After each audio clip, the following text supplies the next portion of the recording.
everyone, ಎಲ್ರಿಗೂ ನಮಸ್ಕಾರ. Welcome back. ಇವತ್ತಿನ ವಿಡಿಯೋದಲ್ಲಿ we will be discussing about the scope of BCom. So ತುಂಬಾ ಜನರು ಕಾಮೆಂಟ್ಸ್ ನಲ್ಲಿ ಕೇಳ್ತಾ ಇರ್ತೀರಾ ಬಿಕಾಮ್ ನ ಬಗ್ಗೆ ಹೇಳಿ, ಬಿಕಾಮ್ ನ ಬಗ್ಗೆ ವಿಡಿಯೋ ಮಾಡಿ, ಬಿಕಾಮ್ ನ ಸ್ಕೋಪ್ ನ ಬಗ್ಗೆ ಹೇಳಿ and tell something good about BCom, good factors about BCom ಅಂತ. So finally the wait is over. We are talking about BCom today. Okay, complete ಆಗಿ ಬಿಕಾಮ್ ನ ಸ್ಕೋಪ್ ನ ಬಗ್ಗೆ ಈ ವಿಡಿಯೋದಲ್ಲಿ ನಾನು ಹೇಳ್ತೇನೆ. And we are going to divide this video into 3 parts. Okay, 3 part ಗಳಲ್ಲಿ ಇದನ್ನ ನಾನು ಡಿವೈಡ್ ಮಾಡಿದ್ದೇನೆ. The first part will be the higher education. BCom ಆದ ನಂತರ ನೀವು ಹೈಯರ್ ಸ್ಟಡೀಸ್, ಹೈಯರ್ ಎಜುಕೇಶನ್ ಅನ್ನ ಮಾಡಬೇಕಿದ್ರೆ ಯಾವ ಕೋರ್ಸ್ ಗಳನ್ನ ಮಾಡಬಹುದು. So will talk about that, higher studies. Second one is the job aspect. Okay, so BCom, I am not talking about the BCom honors degree. ಆ 4ನೇ ವರ್ಷ ಇದೆಯಲ್ಲ BCom ಇನ್ನದ್ದು, ಅದರ ಬಗ್ಗೆ ಮಾತನಾಡ್ತಾ ಇಲ್ಲ. I am only talking about that 3 years of BCom, just BCom degree. Okay, 3 ವರ್ಷದ BCom degree ಅನ್ನ ತಗೊಂಡ ನಂತರ ನೀವು ಜಾಬ್ ಮಾಡಬೇಕಿದ್ರೆ ಎಲ್ಲಿ ಎಲ್ಲ ನೀವು ಜಾಬ್ ಮಾಡಬಹುದು, as what you can work, and we'll talk about a little salary packages also. Fine, and also the additional skills. ಹಿಂದೆ ಯಾವುದೋ ಒಂದು ವಿಡಿಯೋದಲ್ಲಿ ನಾನು ಹೇಳಿದ್ದೇನೆ additional skills that you need to acquire, but ಇನ್ನೊಮ್ಮೆ I am going to brush up on the skills that you need to have as a BCom graduate to get in to a company. Fine, so that is the second aspect. Third aspect, I am talking about the competitive examinations. ಯಾವುದೆಲ್ಲ ಸ್ಪರ್ಧಾತ್ಮಕ ಪರೀಕ್ಷೆಗಳನ್ನ ನೀವು as a BCom graduate ಬರೀಬಹುದು. ನಿಮ್ಮ BCom ಆದ ನಂತರ ಯಾವುದೆಲ್ಲ competitive exam ಗಳಿಗೆ ನೀವು ಅಪಿಯರ್ ಆಗಬಹುದು. Okay, first will talk about the higher education. BCom ಆದ ನಂತರ ನೀವು ಮತ್ತೆ ಕೂಡ ಎಜುಕೇಶನ್ ಅನ್ನ ಕಂಟಿನ್ಯೂ ಮಾಡಬೇಕಿದ್ರೆ what all you can do. Okay, so the first thing that comes is MCom, masters in commerce ಅನ್ನ ನೀವು ಮಾಡಬಹುದು. ಸೊ ಫಾರ್ ದಟ್ ನೀವು 4th ಇಯರ್ ಆಫ್ ಬಿಕಾಮ್ ಅನ್ನ ಕೂಡ ಕಂಪ್ಲೀಟ್ ಮಾಡಬೇಕಾಗುತ್ತೆ. ಬಿಕಾಮ್ ಆನರ್ಸ್ ಅನ್ನ ಕೂಡ ಕಂಪ್ಲೀಟ್ ಮಾಡಿ ನಂತರ 1 ವರ್ಷ MCom ಅನ್ನ ಮಾಡಬಹುದು. ನಾವು I would suggest if you are really interested in teaching field, then go for MCom. Okay, teaching field lecturer ಆಗಬೇಕಿದ್ರೆ ನೀವು MCom ಅನ್ನ ಚೂಸ್ ಮಾಡಿ ಅಂತ ನಾನು ಹೇಳ್ತೇನೆ, ಪ್ರೊಫೆಸರ್ ಗಳಾಗಬೇಕಿದ್ರೆ ಅಂಡ್ ಆಲ್. ನಾ second option that is available for you after BCom is doing an MBA ಕೂಡ ಮಾಡಬಹುದು. BBA ಮಾಡಿದವರು ಮಾತ್ರ MBA ಮಾಡಬೇಕಂತ ಹಾರ್ಡ್ ಅಂಡ್ ಫಾಸ್ಟ್ ರೂಲ್ಸ್ ಇಲ್ಲ. Generally we say that BBA or BBM plus MBA is a good combination and BCom plus MCom is a good combination ಅಂತ. Okay, but there is no compulsion that BCom ಮಾಡಿದವರು MBA ಮಾಡಬಾರ್ದು, ಆ ತರ ಏನಿಲ್ಲ, ಮಾಡಬಹುದು. But there is an entrance exam, you will have to crack that entrance exam. Okay, so MBA ಕೂಡ ಮಾಡಬಹುದು. Same procedure. 4th year of BCom ಅನ್ನ complete ಮಾಡ್ಕೊಳ್ಳಿ, ಆನರ್ಸ್ ಡಿಗ್ರಿ ಅನ್ನ ತೆಗೆದುಕೊಳ್ಳಿ, ಅದಾದ ನಂತರ ನೀವು MBA ಮಾಡಬಹುದು. Okay, 1 year of MBA. Fine. Now coming to the third course, you can do CA, Chartered Accountant course ಅನ್ನ ಕೂಡ ನೀವು ಮಾಡಬಹುದು. ಮೊದಲು ಒಂದು ವಿಡಿಯೋ ಹಾಕಿದೆ. If you haven't watch this, please watch this video.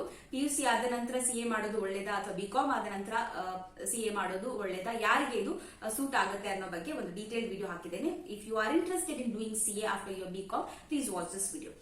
Now, CA depends, duration of CA depends. ಒಂದೇ attempt ನಲ್ಲಿ ನೀವು ಎಲ್ಲಾ ಲೆವೆಲ್ ಗಳನ್ನ ಕ್ಲಿಯರ್ ಮಾಡ್ತಾ ಹೋದ್ರೆ ಬೇಗ ಮುಗಿಯುತ್ತೆ. ಬಟ್ ನೀವು ತುಂಬಾ ಅಟೆಂಪ್ಟ್ಸ್ ತೆಗಿತಾ ಹೋದ್ರೆ it will take a little time. And you know that BCom ಆದ ನಂತರ ನೀವು CA ಮಾಡೋದಿದ್ರೆ you don't have to give the foundation exam. Foundation exam ಇರೋದಿಲ್ಲ. You will be directly allowed to write the inter exam. CA inter exam, intermediate level ಇದೆಲ್ಲ, ಆ exam ಅನ್ನ ನೀವು ಕೊಡಬೇಕಾಗುತ್ತೆ after BCom. So that is about CA. And you can also do company secretary course ಅನ್ನ ಕೂಡ ನೀವು ಮಾಡಬಹುದು after BCom if you want to continue your higher education. Now, those who want to be teachers in high school section, primary section, you have to do your BEd. So teachers ಆಗ್ಲಿಕ್ಕೆ high school ಮತ್ತು primary ಸ್ಕೂಲ್ಗಳಲ್ಲಿ teachers ಆಗ್ಲಿಕ್ಕೆ interest ಇದ್ದವರು BEd ಅನ್ನ compulsory ಮಾಡ್ಕೊಳ್ಬೇಕು. So if you want to be teachers, BCom ಆದ ನಂತರ BEd ಅನ್ನ ಮಾಡ್ಕೊಳ್ಳಿ. Okay, so these are certain courses that you can do after your BCom, higher education. ಮುಂದೆ ಶಿಕ್ಷಣವನ್ನ ಕಂಟಿನ್ಯೂ ಮಾಡಬೇಕಿದ್ರೆ ಈ ಕೋರ್ಸಸ್ ಗಳನ್ನ ನೀವು ಮಾಡಬಹುದು. ಇದಲ್ಲದೆ ಕೆಲವೊಂದು ಟ್ಯಾಕ್ಸ್ ಕೋರ್ಸ್ಗಳು, ಮ್ಯಾನೇಜ್ಮೆಂಟ್ ಕೋರ್ಸಸ್ ಗಳು ಕೂಡ ಇವೆ. ಬೇರೆ ಬೇರೆ 6 months ಕೋರ್ಸಸ್ ಗಳಿವೆ, 1 year ಕೋರ್ಸಸ್ ಗಳಿವೆ. You can also do that, but these are some of the prominent courses. Okay, ಹೆಚ್ಚಾಗಿ ಜನರು ಮಾಡುವಂತಹ ಕೋರ್ಸಸ್ ಗಳನ್ನ ನಾನು ಇಲ್ಲಿ ಹೈಲೈಟ್ ಮಾಡಿದ್ದೇನೆ. Okay, so you can choose what you want to do if you are planning for a higher education. Now, first part is over. Now coming to the second aspect, that is job. Now, if you want to take up a job after BCom, again I'm talking just a BCom degree. 3 ವರ್ಷ BCom degree ಆದ ನಂತರ ನನಗೆ higher education ಮಾಡ್ಲಿಕ್ಕೆ interest ಇಲ್ಲ, ನಾನು job ಮಾಡ್ತೇನೆ ಅನ್ನೋರಿಗೆ what are the positions available? See, you can become a financial analyst in any company. Then, as usual, accountant positions are offered for BCom graduates. So, accountants ಗಳಾಗಬಹುದು. ನಿಮ್ಮ accountancy base ಅನ್ನ ನೀವು strong ಮಾಡ್ಕೊಳ್ಬೇಕಾಗುತ್ತೆ. So, if you are weak in accountancy, you will find a little hard taking up a job of accountant. So, ಹಾಗಾಗಿ ನಿಮ್ಮ accountancy base ಗಳನ್ನ strong ಮಾಡ್ಕೊಳ್ಳಿ. ಅದೇ ರೀತಿ computer, Tally courses ಗಳನ್ನ ನೀವು ಕಂಪ್ಲೀಟ್ ಮಾಡ್ಕೊಳ್ಬೇಕಾಗುತ್ತೆ at the time of your final year. Final year ಮುಗ್ದ ನಂತರ ಮತ್ತೆ ನೀವು ಕೋರ್ಸ್ ಮಾಡಿ ನಂತರ ಜಾಬ್ ಜಾಯಿನ್ ಆಗೋದಕ್ಕಿಂತ ನಿಮ್ಮ ಫೈನಲ್ ಇಯರ್ ನ ಲಾಸ್ಟ್ ಸೆಮಿಸ್ಟರ್ ಇರುತ್ತಲ್ವಾ, 6th semester. So 6th semester ಅಲ್ಲೇ ನೀವು ಟ್ಯಾಲಿ ಕೋರ್ಸಸ್ ಗಳನ್ನ ಕಂಪ್ಲೀಟ್ ಮಾಡ್ಕೊಳ್ಳಿ ಅಂಡ್ ನಿಮ್ಮ ಕಮ್ಯುನಿಕೇಶನ್ ಸ್ಕಿಲ್ಸ್ ಗಳನ್ನ ಡೆವಲಪ್ ಮಾಡ್ಕೊಳ್ಳಿ, ನಿಮ್ಮ ಪರ್ಸನಾಲಿಟಿಯನ್ನ ಡೆವಲಪ್ ಮಾಡ್ಕೊಳ್ಳಿ. ಸೊ ಇದೆಲ್ಲ ನಿಮಗೆ ಕಾಲೇಜಿನಿಂದ ಹೇಳ್ಕೊಡಲ್ಲ, ಅದು ನೀವೇ ಮಾಡ್ಕೊಳ್ಬೇಕಾಗುತ್ತೆ. You have to make yourself employable. Okay, so you can be an financial analyst, you can be accountant, you can work under CA. ಹೆಚ್ಚಿನ CA ಚಾರ್ಟೆಡ್ ಅಕೌಂಟೆಂಟ್ಸ್ ಏನ್ ಮಾಡ್ತಾರೆ ಅಂತ ಹೇಳಿದ್ರೆ ಅವರು ಎಲ್ಲ ಕೆಲಸಗಳನ್ನ ಮಾಡ್ಕೊಳ್ಳೋದಿಲ್ಲ ಅಲ್ವಾ. So they are in a higher position. So ಅವರಿಗೆ ಬಂದಂತ ಎಲ್ಲ ಕೆಲಸಗಳನ್ನ ಮಾಡ್ಕೊಳ್ಳಿಕ್ಕೆ ಅವರಿಗೆ ಜನರು ಬೇಕು. So they need BCom graduates there. CA firm ಅಲ್ಲಿ ಕೂಡ ನೀವು ವರ್ಕ್ ಮಾಡಬಹುದು as a BCom graduate. There is a demand for BCom graduates under a CA. So you can work under a CA. Then you can work under auditor office ಗಳಲ್ಲಿ ಕೂಡ BCom graduates ಗಳನ್ನ ಕೇಳ್ತಾರೆ. There is a demand under to work under auditors office. So that also you can do. Then multinational companies, ದೊಡ್ಡ ದೊಡ್ಡ multinational companies ಗಳಲ್ಲಿ ಕೂಡ ನೀವು ನಿಮ್ಮ ರೆಸ್ಯೂಮೆ ಅನ್ನ ಹಾಕಬಹುದು and you can start working there also. So there are high demand for BCom graduates in MNCs also. But the thing is you should be ready to work in night shifts also. So multinational companies ಅಂತ ಹೇಳಿದ್ರೆ they definitely come with night shifts. So night shifts ಅಲ್ಲಿ ಕೂಡ ಕೆಲಸ ಮಾಡಲಿಕ್ಕೆ ready ಇದ್ದವರು MNC ಅಲ್ಲಿ work ಮಾಡಬಹುದು, ನಿಮ್ಮ ರೆಸ್ಯೂಮೆಯನ್ನ ಹಾಕಬಹುದು. ಇನ್ನೊಂದು ಏನಂತ ಹೇಳಿದ್ರೆ ನಿಮ್ಮ BCom ಆದ ತಕ್ಷಣ ರೆಸ್ಯೂಮೆಯನ್ನ ಪ್ರಿಪೇರ್ ಮಾಡ್ಕೊಳ್ಳಿ. Resume, okay, prepare your resume and post it in all the possible platforms. LinkedIn ಇರಬಹುದು, Naukri.com ಇರಬಹುದು, Shine.com ಇರಬಹುದು. These are certain platforms that help you to reach to the recruiters. Okay, so they are a connecting link between you and the job givers, job seekers and the job givers. So ರೆಸ್ಯೂಮೆಗಳನ್ನ post ಮಾಡಿ ಈ ಎಲ್ಲ platforms ಗಳಲ್ಲಿ, so that ನಿಮಗೆ notification ಬರ್ತಾ ಇರುತ್ತೆ. Interview call for ಆದಾಗ ನಿಮಗೆ ನೋಟಿಫಿಕೇಶನ್ ಅವರು ಕಳಿಸ್ತಾರೆ, ರೆಫರೆನ್ಸ್ ಇರುತ್ತೆ. This is for those people who don't have any contacts. But ನಿಮಗೆ ಬೇರೆ ಕಾಂಟ್ಯಾಕ್ಟ್ಸ್ ಇದೆ, ನಿಮ್ಮ ಅಂಕಲ್, ನಿಮ್ಮ ಫ್ರೆಂಡ್ಸ್ ಯಾರಾದ್ರೂ ನಿಮ್ಮನ್ನ ರೆಫರ್ ಮಾಡ್ತಾರೆ ಕಂಪನೀಸ್ ಗಳಲ್ಲಿ ಅಂತ ಹೇಳಿದ್ರೆ well and good, go for it. But for other students who don't have any contacts, ಈ ತರ ಪ್ಲಾಟ್ಫಾರ್ಮ್ಸ್ ಗಳ ಹೆಲ್ಪ್ ಅನ್ನ ನೀವು ಪಡೆದುಕೊಳ್ಳಿ ಅಂತ ನಾನು ಹೇಳ್ತೇನೆ. So this is about the job aspect. Again very importantly I am highlighting, ನಿಮ್ಮ ಸ್ಕೋರ್ಸ್ ಇಂಪಾರ್ಟೆಂಟ್ ಆಗೋದಿಲ್ಲ when it comes to job interview. You may be a second class student also, but ನಿಮ್ಮ skills, ನಿಮ್ಮ job skills ಚೆನ್ನಾಗಿದ್ರೆ ನಿಮ್ಮನ್ನ definitely hire ಮಾಡ್ತಾರೆ. Okay, so along with your percentage, along with your marks, please also focus on getting that skills that is required for a job. ಒಂದು accountant position ನ handle ಮಾಡೋದಕ್ಕೆ ಏನೆಲ್ಲ skills ಬೇಕು ಅದನ್ನ ಕೂಡ ನೀವು ಅಡಾಪ್ಟ್ ಮಾಡ್ಲಿಕ್ಕೆ ಟ್ರೈ ಮಾಡಿ. ಅದೇ ನಾನು ಹೇಳಿದೆ, ಕಂಪ್ಯೂಟರ್ ಸ್ಕಿಲ್ಸ್ ಇರ್ಬೋದು, ಕಮ್ಯುನಿಕೇಶನ್ ಇರ್ಬೋದು, ಇಮೇಲ್ ಚೆನ್ನಾಗಿ ಬರಬೇಕು, ಫೈಲ್ ಅಟ್ಯಾಚ್ ಮಾಡುವಂತದ್ದು, CC, BCC, you should be thorough with all of these things. So ಇದರ ಮೇಲೆ ಕೂಡ ನೀವು ಹೆಚ್ಚು ಗಮನವನ್ನ ಕೊಡಿ. Okay, so that is for those people who want to take up a job after BCom. Now moving on to the last aspect, third section of the video, that is competitive examinations. Now ಯಾವ್ದೆಲ್ಲ competitive examinations ಗಳನ್ನ as a BCom graduate ನೀವು ಬರೀಬಹುದು. See those competitive examinations ಯಾರಿಗೆ ಅಂತ ಹೇಳಿದ್ರೆ, this is for those students who want to build a good career after BCom. Okay, ಒಂದು ಸಣ್ಣ private job ಅಲ್ಲಿ ನಾನು ಸೆಟಲ್ ಆಗೋದಿಲ್ಲ, ನನಗೆ ಸೆಕ್ಯೂರ್ಡ್ ಸೇಫ್ ಜಾಬ್ ಬೇಕು with all the facilities. So ಅಂತವರಿಗೆ ಕಾಂಪಿಟೇಟಿವ್ ಎಕ್ಸಾಮಿನೇಷನ್ಸ್ ಎಸ್. ಅಂಡ್ ಕಾಂಪಿಟೇಟಿವ್ ಎಕ್ಸಾಮಿನೇಷನ್ಸ್ ಅನ್ನ ಕ್ರ್ಯಾಕ್ ಮಾಡ್ಲಿಕ್ಕೆ ಎಫರ್ಟ್ಸ್ ಬೇಕು, ಸ್ಮಾರ್ಟ್ ವರ್ಕ್ ಬೇಕು, ಅದರ ಜೊತೆಗೆ ಹಾರ್ಡ್ ವರ್ಕ್ ಕೂಡ ಬೇಕು, ಡೆಡಿಕೇಶನ್ ಬೇಕು ಅಂತ ಹೇಳ್ತೇನೆ. ಸೊ ಕಾಂಪಿಟೇಟಿವ್ ಎಕ್ಸಾಮಿನೇಷನ್ ಗಳ ಲಿಸ್ಟ್ ಅನ್ನ I am displaying here. So first one is RBI grade B officer, ನೀವು ಅಪ್ಲೈ ಮಾಡಬಹುದು. There is age limit for all of these examination. Usually 21 years graduates ಅನ್ನ ಪ್ರಿಫರ್ ಮಾಡ್ತಾರೆ. So 21 years I think ಆಗಿರುತ್ತೆ after the completion of your BCom. ಆಗಿಲ್ಲ ಅಂತ ಹೇಳಿದ್ರೆ 1 ವರ್ಷ preparation ನೀವು ಮಾಡಬಹುದು. 1 year preparation you do for the competitive exam, then you apply for it. Clear?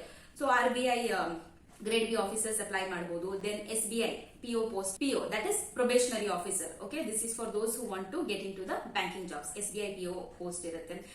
Then there is IBPS exam. This is also for those who want to get into banking. IBPS exam is there. So IBPS ನಲ್ಲಿ 2 exams ಬರುತ್ತೆ, IBPS clerk ಮತ್ತು IBPS PO post. Then LIC AAO post, that is assistant administrative officer. Okay, assistant administrative officer, ಇದು ಕೂಡ recruitment call for ಮಾಡ್ತಾರೆ. You can apply after your BCom. You can appear for this exam also. Then anyhow we have UPSC exam, IAS exam, then we have KAS exam, Karnataka Administrative Service. So ಅದರ ಬಗ್ಗೆ ಕೂಡ ಒಬ್ರು ಕೇಳಿದ್ರು last ವಿಡಿಯೋದಲ್ಲಿ, ಹೇಗೆ prepare ಮಾಡಬೇಕು and what is the age criteria ಅಂತ. Age criteria is 21 years. Okay, so after your BCom you can apply for this examination. But preparation ಅನ್ನ ನೀವು ಜೊತೆಗೆ ಮಾಡ್ತಾ ಹೋಗಬಹುದು. As in when you doing your BCom itself, ಅದ್ರ ಜೊತೆಗೆ ನೀವು competitive examination ಗಳಿಗೆ ಪ್ರಿಪೇರ್ ಮಾಡ್ತಾ ಇರಬಹುದು. You can start preparing along with BCom. SBI ಅಲ್ಲಿಯೂ ಕೂಡ ಹಾಗೆ ಪ್ರೊಬೇಷನರಿ ಆಫೀಸರ್ ಎಕ್ಸಾಮಿನೇಷನ್ ಕಂಡಕ್ಟ್ ಮಾಡ್ತಾರೆ. ಅದೇ ರೀತಿ ಕ್ಲರ್ಕ್ ಪೋಸ್ಟ್ ಗೆ ಕೂಡ ಅವರು ಎಕ್ಸಾಮಿನೇಷನ್ ಅನ್ನ ಕಂಡಕ್ಟ್ ಮಾಡ್ತಾರೆ. SBI PO and SBI clerk examination. After that we have SSC CGL examination, staff selection commission ಅಂತ ಒಂದು ಎಕ್ಸಾಮಿನೇಷನ್ ಇದೆ. This is also a very good option if you want to get in to a good post. Okay, SSC CGL examination. Then we have railway examination, RRB examination ಗಳು ಕೂಡ. Then KPSC ಅವರು conduct ಮಾಡುವಂತಹ FDA ಮತ್ತು ST ಎಕ್ಸಾಮ್ಗಳು, that is first division assistant ಮತ್ತು second division assistant, ಈ ಎಕ್ಸಾಮ್ಗಳಿಗೆ ಕೂಡ ನೀವು ಪ್ರಿಪೇರ್ ಆಗಬಹುದು. And you can clear these examination, you can get in to a good post, ಒಳ್ಳೆ ಹುದ್ದೆಗಳಿಗೆ ನೀವು ಸೆಲೆಕ್ಟ್ ಆಗಬಹುದು, ಆಯ್ಕೆ ಆಗಬಹುದು. So all of these examinations are again for those who really want a good career. Okay, so ಈ competitive examinations ಗಳನ್ನ ಕೂಡ ನೀವು ಇಗ್ನೋರ್ ಮಾಡಬೇಡಿ, ಇದಕ್ಕೆ ಕೂಡ ಗಮನವನ್ನ ಕೊಡಿ ಇಫ್ ಯು ಆರ್ ಇಂಟ್ರೆಸ್ಟೆಡ್. ನೋಡಿ, ಕೆಲವರಿಗೆ ಹೈಯರ್ ಎಜುಕೇಶನ್ ಮಾಡ್ಲಿಕ್ಕೆ ಮನೆಯಲ್ಲಿ ಅಷ್ಟೊಂದು ಅನುಕೂಲ ಇರೋದಿಲ್ಲ. MBA ಮಾಡಬೇಕಿದ್ರೆ 1 lakh 5 lakh depending on the colleges, you have to pay so much. So ಮನೆಯಲ್ಲಿ ಅಷ್ಟೊಂದು ಅನುಕೂಲ ಇರೋದಿಲ್ಲ, ಬಟ್ ಕಲಿಬೇಕು, ನಾನು ಏನಾದ್ರೂ ಒಂದು ಒಳ್ಳೆ ಹುದ್ದೆಯಲ್ಲಿ ಇರಬೇಕು ಲೈಫ್ ಅಲ್ಲಿ ಅಂತ ಇದ್ದವರು ಕಾಂಪಿಟೇಟಿವ್ ಎಕ್ಸಾಮಿನೇಷನ್ಸ್ ಗಳಿಗೆ ಹೆಚ್ಚಿನ ಮಹತ್ವವನ್ನ ಕೊಡಿ. ಯಾಕೆಂದ್ರೆ compared to the MBA MCom course, that higher education course, ಅದಕ್ಕೆ ಕಂಪೇರ್ ಮಾಡಿದಾಗ ಕಾಂಪಿಟೇಟಿವ್ ಎಕ್ಸಾಮಿನೇಷನ್ಸ್ ಗಳಲ್ಲಿ ನೀವು 1 ಟೈಮ್ ಕಟ್ಟುವಂತದ್ದು, ಅಷ್ಟು ಡೆಡಿಕೇಶನ್ ಇಟ್ಟು ನೀವು ಕ್ಲಿಯರ್ ಮಾಡಿದ್ರೆ, ಒಂದೇ ಅಟೆಂಪ್ಟ್ ನಲ್ಲಿ ಕ್ಲಿಯರ್ ಮಾಡಿದ್ರೆ 1 ಟೈಮ್ ನೀವು ಫೀಸ್ ಕಟ್ಟುವಂತದ್ದು. ಮತ್ತೆ ಈ ತರ ಬುಕ್ಸ್ ಇರಬಹುದು, ಅದಕ್ಕೆ ನೀವು ಒಂದ್ ಸ್ವಲ್ಪ ಸ್ಪೆಂಡ್ ಮಾಡಬೇಕಾಗುತ್ತೆ to study. Apart from that, YouTube channels ಗಳಲ್ಲಿ ತುಂಬಾ, the content is vast that you get from YouTube for preparing for these competitive examination. adu kuda that is more than sufficient. Then Google inda itara website galinda ನೀವು information anna collect ಮಾಡಬಹುದು. So there are immense opportunities to make notes, study for competitive examination. Cost ashtondu agodilla compared to higher studies. So think about competitive examinations also. Fine. And again, coming to the notes, how to prepare notes for competitive examination, I think post this video I will make video on that for sure. Okay, so that was all about the scope of BCom. I hope I've given a very clear framework. 3 parts ಅಲ್ಲಿ ನಾನು ಹೇಳಿದ್ದೇನೆ.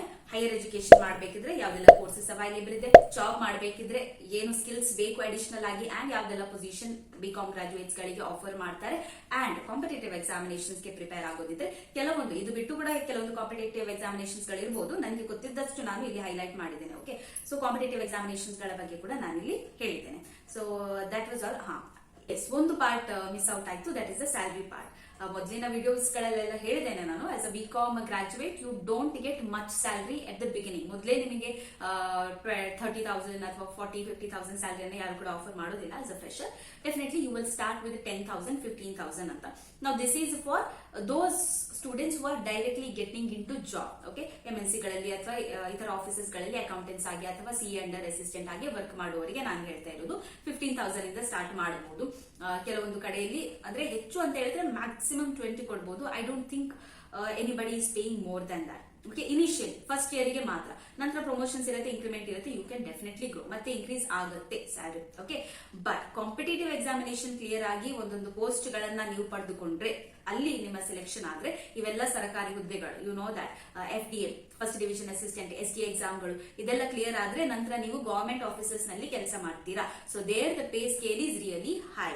Okay, so ಇದೊಂದು thing ನಾನು highlight ಮಾಡ್ತೇನೆ. Competitive examination clear ಮಾಡಿ ನೀವು ನಿಮ್ಮ ನೇಮಕಾತಿ ಸರ್ಕಾರಿ ಕಚೇರಿಗಳಲ್ಲಿ ಆದಲ್ಲಿ definitely the salary is going to be much higher than a normal BCom graduate. So again I am saying give importance to competitive examinations also. So that was all for today's video. Hope ನಿಮಗೆ BCom ನ scope ನ ಬಗ್ಗೆ ಏನೆಲ್ಲ doubt ಇತ್ತು, and ಕೆಲವರಿಗೆ ಇದು ಕೂಡ doubt ಇತ್ತು when I made that career video. BCom select ಮಾಡ್ಕೊಂಡಿದ್ದೇವೆ, ಚೂಸ್ ಮಾಡ್ಕೊಂಡಿದ್ದೇವೆ, ಬಟ್ ಈಗ ಏನೋ ನಾನು ತಪ್ಪು ಮಾಡಿದ್ದೇನೆ ಅಂತ ಅನಿಸ್ತಾ ಇದೆ ಅಂತ. So don't worry, don't bother. BCom ಗೂ ಕೂಡ ಅಷ್ಟೇ ಸ್ಕೋಪ್ ಇದೆ, ತುಂಬಾ ಸ್ಕೋಪ್ ಇದೆ. ನಾವು ಕಣ್ಣು ತೆರೆದು ನೋಡ್ಬೇಕಷ್ಟೇ. We have to just be aware of what are the scope. Fine. So I hope ನನಗೆ ಗೊತ್ತಿದ್ದಷ್ಟು ಎಲ್ಲ ಮಾಹಿತಿಯನ್ನ ನಾನು ಈ ವಿಡಿಯೋದಲ್ಲಿ ಕವರ್ ಮಾಡಿದ್ದೇನೆ. I given all the information that I could give.